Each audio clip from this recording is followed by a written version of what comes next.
Hello everyone. Since the monsoon is here, how can we forget dengue?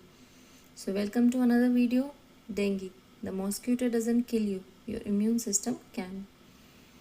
हम जानते हैं dengue is caused by a mosquito जिसका नाम है एडीज इजिप्टी और इसके क्लिनिकल और पैथोलॉजिकल प्रोग्रेशन को 5 फेजेस में डिवाइड किया गया है.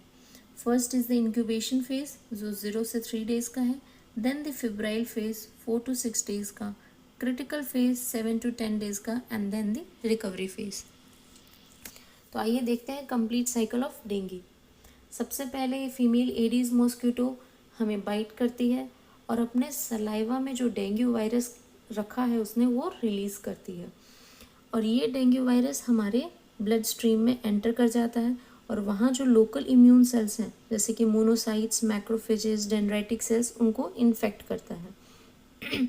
ये वायरस इन सेल्स के अंदर रेप्लिकेट करते हैं एंड इन सेल्स के थ्रू ये हमारी बॉडी के बाकी ऑर्गन्स में जाते हैं जैसे कि लिम्फ नोड्स में, स्प्लीन में, बोन मैरो में.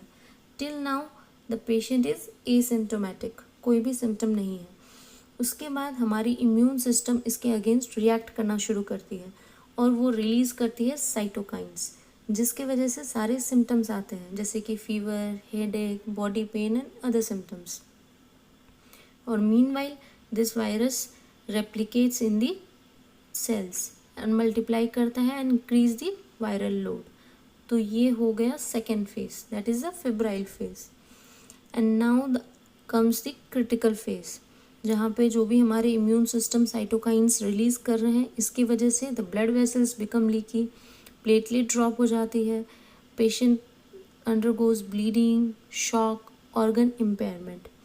And then comes the recovery phase जहाँ वापस से fluid reabsorption, platelet count normal and the patient recovers.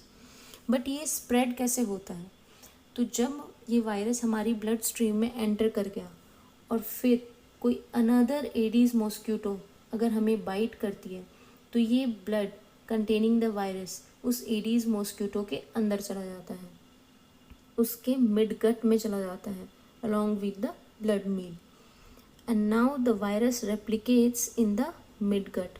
उस मॉस्किटो के मिड गट में ये वायरस फिर से रेप्लिकेट करता है and spreads to other tissues.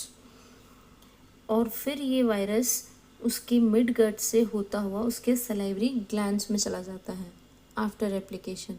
और ये मच्छर जब किसी और ह्यूमन को बाइट करता है तो अगेन उसके सलाइवा से ये वायरस उसकी बॉडी में एंटर कर जाता है and hence the cycle continues. Thank you for watching.